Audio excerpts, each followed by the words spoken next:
একটা সময় ছিল যখন ইরান আর ইসরায়েল একসাথে বসে আলোচনায় চা খেত, বাণিজ্য করত, এমনকি গোপনে সামরিক চুক্তি আদান প্রদান করত। হ্যাঁ, আপনি ভুল শুনেননি। একটা সময় ছিল যখন মধ্যপ্রাচ্যের উত্তাল রাজনীতির মাঝেও এই দুই দেশ ছিল বন্ধু। 1948 সালে যখন ইসরায়েল রাষ্ট্র হিসেবে আত্মপ্রকাশ করে, আরব দুনিয়ার বেশিরভাগ দেশ মুখ ফিরিয়ে নেয়, কিন্তু ইরান তারা ছিল ব্যতিক্রম। ইরানই ছিল প্রথম মুসলিম দেশ যারা ইসরায়েলকে স্বীকৃতি দিয়েছিল। তাদের মধ্যে তখন ঘনিষ্ঠ কূটনৈতিক সম্পর্ক গড়ে ওঠে। ঠিক সেই সময়টিতে তেহরানের বুকে ছিল ইসরায়েলি দূতাবাস। ইরানের তেল ইসরায়েলের অস্ত্র। এই বন্ধুত্ব গড়ে উঠেছিল স্বার্থের উপর ভিত্তি করে, আর সেই স্বার্থের সেতু ভেঙে পড়ে 1979 সালে, যখন ইরানে ঘটে ইসলামী বিপ্লব। আয়াতুল্লাহ খোমেনির নেতৃত্বে তেহরান হয়ে ওঠে নতুন এক রাষ্ট্র, যে রাষ্ট্রের প্রথম ঘোষণায় ছিল ইসরায়েল একটি অবৈধ রাষ্ট্র, এর অস্তিত্ব মুছে ফেলতে হবে। শুরু হয় বন্ধুত্ব থেকে বিদ্বেষ, দূতাবাস থেকে শত্রুতা, গোপন চুক্তি থেকে শুরু হয় গোপন যুদ্ধ। আর এর নাটকীয় রূপান্তরের পেছনে শুধু ধর্মীয় আদর্শ ছিল না, ছিল ক্ষমতার লড়াইয়ে আঞ্চলিক আধিপত্যের প্রতিযোগিতা। আর এই সূচনায় ছিল এমন কিছু ঘটনার ছায়া যা খামেনির চোখে ধরা পড়েছিল বিশ্বাসঘাতকতা হিসাবে। আর অন্যদিকে ইসরায়েলের পরিকল্পনায় লেখা হচ্ছিল নতুন এক শত্রুর নাম, ইরান। 1979 সালে ইরানে যখন বিপ্লবের ঝড় বয়ে গেল, শুধু একটি সরকারি পতন হয়নি, পাল্টে গিয়েছিল গোটা মধ্যপ্রাচ্যের কৌশলগত মানচিত্র। প্রথম দিকে যুদ্ধ ছিল কথায়, ঘোষণায়, কূটনীতির ছায়। পরবর্তীতে ইসরায়েল তাদের গোয়েন্দা সংস্থা মোসাদকে নিয়োজিত করলো। ইরানও গড়ে তুলল এক ভয়ঙ্কর বাহিনী, আইআরজিসি বা ইসলামিক রেভলিউশনারি গার্ড কর্পস, যাদের লক্ষ্য ছিল শুধু নিজেদের দেশ রক্ষা নয়, বিপ্লব রপ্তানি করা। আর এই বিপ্লবের শিখা প্রথমে ছড়িয়ে দেওয়া হয় ফিলিস্তিন, লেবানন ও সিরিয়ায়। এ সময় ইরান শুরু করলো মধ্যপ্রাচ্যে প্রতিরোধ জোট গঠন। হামাস, হিজবুল্লাহ, হুতির মতো গোষ্ঠীগুলোর অস্ত্র প্রশিক্ষণ ও অর্থের যোগান দিয়েছে ইরান। এর বিপরীতে ইসরায়েলে মোসাদ শুরু করলো গুপ্তচর বৃত্তি, গুপ্ত হত্যা ও সাবোটাজ অপারেশন। 2008 থেকে 2020 পর্যন্ত এই সময়ের মধ্যে একের পর এক ইরানি বিজ্ঞানী নিহত হয় মোসাদের হাতে। এই সংঘাত শুধু ইরান বনাম ইসরায়েল নয়, পর্দার সামনে যা দেখা যাচ্ছে এর পেছনে জড়িয়ে আছে আরো বড় খেলোয়াড়, যুক্তরাষ্ট্র, রাশিয়া, চীন এবং তাদের মিত্র প্রতিদ্বন্দ্বীরা। ইসরায়েলের পেছনে দীর্ঘদিন ধরেই যুক্তরাষ্ট্রের অঘোষিত সমর্থন রয়েছে।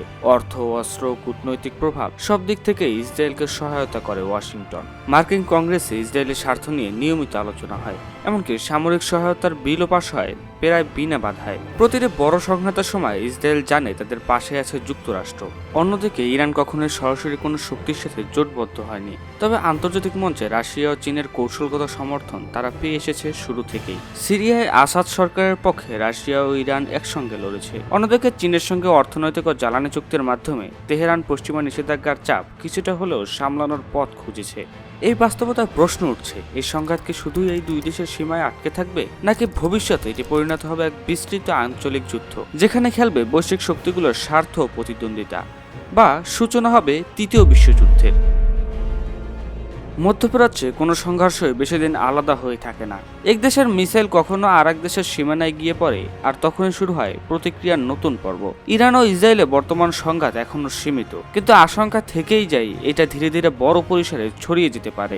এই ছড়িয়ে পড়ার প্রক্রিয়াকেই বলা হয় ডোমিনো ইফেক্ট, যেখানে একটি যুদ্ধ অন্য দেশগুলোকেও একে একে টেনে আনে একই সংঘাতে। ইরানের ঘনিষ্ঠ মিত্র হিসেবে হিজবুল্লাহ রয়েছে লেবাননে। ইসরায়েল যদি ইরানে বড় হামলা চালায়, হিজবুল্লাহ প্রতিক্রিয়া জানাবে উত্তরের সীমান্ত থেকে। আগুন ছড়িয়ে পড়তে পারে লেবাননের ভেতরে, এমনকি সিরিয়াতেও। ইয়েমেনে ইরান সমর্থিত হুতি বিদ্রোহীরা আগে থেকে সৌদি ও ইসরায়েলমুখী ড্রোন হামলায় সক্রিয়। ইসরায়েলের প্রতিক্রিয়ায় যদি তারা সরাসরি হামলা চালায়, যুক্ত হতে পারে সৌদি আরব ও সংযুক্ত আরব আমিরাতও। এদিকে যুক্তরাষ্ট্র মধ্যপ্রাচ্যে নিজস্ব সেনা ঘাঁটি রয়েছে। যুদ্ধ বাড়লে তাদের ঘাঁটিতে হামলা হলে মার্কিন যুক্তরাষ্ট্র সরাসরি জড়াতে পারে এই লড়াইয়ে। রাশিয়া, চীন এখনো সরাসরি সামরিকভাবে জড়ায়নি, তবে ইরানের প্রতি তাদের কৌশলগত সমর্থন রয়েছে। পরিস্থিতি জটিল হলে তারা রাজনৈতিক ও প্রযুক্তিগত সহায়তাও বাড়াতে পারে, যা সংঘাতকে আরো দীর্ঘায়িত করবে। ফলে যুদ্ধ যদি আর এক ধাপ এগোয়, সেটা শুধু ইরান ইসরায়েলের সীমাবদ্ধ থাকবে না, বরং পুরো মধ্যপ্রাচ্যকে একটু অস্থিরতার ভেতরে ঠেলে দেবে। আস্তে আস্তে ছড়িয়ে যেতে পারে পুরো বিশ্ব মানচিত্রে তৃতীয় বিশ্বযুদ্ধ। এই শব্দটি এখন শুধু ইতিহাসবিদদের গবেষণার সীমাবদ্ধ নয়, বিশ্বজুড়ে সাধারণ মানুষও আজকে এ নিয়ে চিন্তিত। কিন্তু বাস্তবে কি আমরা আসলে বিশ্বযুদ্ধের দিকে এগিয়ে যাচ্ছি? প্রথম ও দ্বিতীয় বিশ্বযুদ্ধের প্রেক্ষাপট ছিল ভিন্ন। তখন ছিল উপনিবেশবাদ, সাম্রাজ্যবাদ এবং প্রতিরোধহীন সামরিক জোট। আজকের বিশ্ব অনেকটাই আত্মনির্ভরশীল। অর্থনীতি, প্রযুক্তি, আন্তর্জাতিক আইন সব মিলিয়ে একটি পূর্ণাঙ্গ বিশ্বযুদ্ধ শুরু করা সহজ নয়। তবে কিছু বিষয় সত্য, ইসরায়েল ও ইরানের যুদ্ধ যদি বাড়ে, তা মধ্যপ্রাচ্যে একটা আঞ্চলিক যুদ্ধে পরিণত হতেই পারে। আর যদি পরাশক্তিধররা সরাসরি সামরিকভাবে জড়ায়, তবে সেই আঞ্চলিক যুদ্ধ একসময় বৈশ্বিক সংঘাতে রূপ নিতে পারে। তবে এখন পর্যন্ত বেশিরভাগ দেশ সরাসরি যুদ্ধ নয়, বরং কূটনৈতিক ও অর্থনৈতিক চাপের মাধ্যমে পরিস্থিতি নিয়ন্ত্রণে রাখতে চাইছে। জাতিসংঘ, ইউরোপীয় ইউনিয়ন, এমনকি কিছু আরব দেশও চায় এই আগুন যেন নিয়ন্ত্রণের বাইরে না যায়। তাই এখনোই বলা যায় না আমরা তৃতীয় বিশ্বযুদ্ধের দ্বার প্রান্তে দাঁড়িয়ে আছি কিনা, কিন্তু এটাও অস্বীকার করা যায় না যে এই আগুন যদি সময় মতো নিভানো না যায়, তবে তার ছাই ছড়িয়ে পড়বে বিশ্বজুড়ে। যুদ্ধ কখনো হঠাৎ করে শুরু হয় না, পিছনে থাকে দীর্ঘদিনের অবিশ্বাস, ক্ষোভ, প্রতিশোধের মনোভাব আর সুযোগের অপেক্ষা। আর সেই সুযোগ যখন আসে, তখনই আগুন লাগে বিস্ফোরকে। 1914 সালের গাভরিলো প্রিন্সিপের গুলি এক রাজপুত্রকে হত্যা করেছিল, কিন্তু তার ছায়া শুরু হয়েছিল প্রথম বিশ্বযুদ্ধ, যেখানে একটার পর একটা দেশ জোটে জোটে জড়িয়ে পড়েছিল রক্তের খেলায়। 1939 সালে হিটলারের পোল্যান্ড আক্রমণ ছিল স্রেফ ট্রিগার। আসল যুদ্ধ শুরু হয়েছিল তার আগেই চুক্তি ভাঙা, বিশ্বাসঘাতকতা আর ক্ষমতার দম্ভে।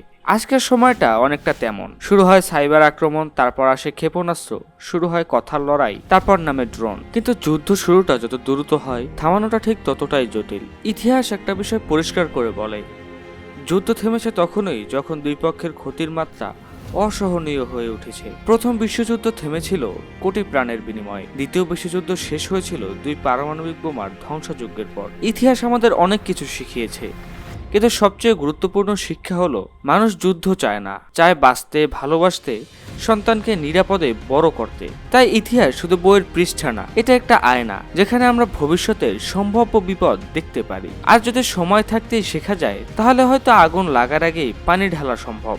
রাষ্ট্রের সীমান্ত কিংবা ভূরাজনৈতিক স্বার্থ, এসবের চেয়ে অনেক বড় সত্য মানবতা। এবং সেই মানবতার জায়গা থেকে বলতে হয়, যুদ্ধ কোনো সমাধান নয়। এই পৃথিবী প্রযুক্তিতে এগিয়েছে, বিজ্ঞানে উন্নত হয়েছে, তবে যদি মানুষ মানুষকে মারতেই ব্যস্ত থাকে, তাহলে আমরা আদৌ কত দূরে গিয়েছি। আজ যখন ফিলিস্তিন থেকে উইঘুর, ইয়েমেন থেকে সিরিয়া বারুদের গন্ধ ছড়িয়ে পড়ছে, তখন প্রশ্ন একটাই, এই আগুন কি আমরা সময় থাকতে নিভাতে পারবো, নাকি আরেকটা প্রজন্ম যুদ্ধ দেখে বড় হবে, যাদের জীবন শুরু হবে ধ্বংসের গল্প শুনে।